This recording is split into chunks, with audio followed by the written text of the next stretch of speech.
అక్షయ తృతీయ రోజు కొన్నది అక్షయం అవుతుందని, బంగారం కొంటే ఎక్కువ అవుతుందని కొనడం ఆనవాయితీగా మారింది. కానీ ఈరోజు చేసే అప్పులు, తప్పులు, తత్సంబంధ పాపాలు కూడా అక్షయం అవుతాయని శాస్త్రాలు వివరిస్తున్నాయి.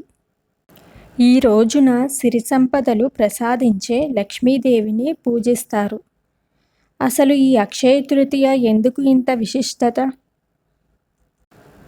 విష్ణుమూర్తి శ్రీ మహాలక్ష్మిని వివాహం చేసుకున్న రోజు అక్షయ తృతీయ. శివుని అనుగ్రహంతో కుబేరుడిని సంపదలకు రక్షకుడిగా నియమించిన రోజు అక్షయ తృతీయ.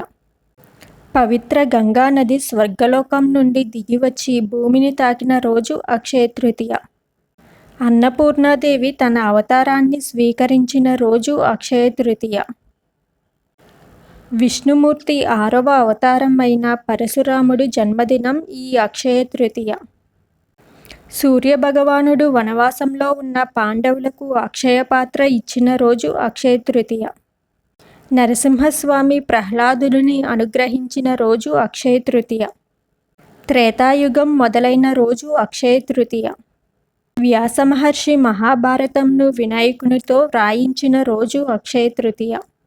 కృష్ణుడు తన బాల్యమిత్రుడు కుచేలుడిని కలుసుకున్న రోజు ఈ అక్షయ తృతీయ. అక్షయ తృతీయ రోజు రాహుకాలాలు, వజ్యాలు వర్తించవు. ప్రతి నిమిషం సుముహూర్తమే. ఏ కార్యక్రమం చేపట్టినా శుభప్రదమే. ఈరోజు ఏ పూజ చేసినా, ఏ వ్రతం చేసినా, ఏ హోమం చేసినా ఫలం అక్షయం అవుతుంది.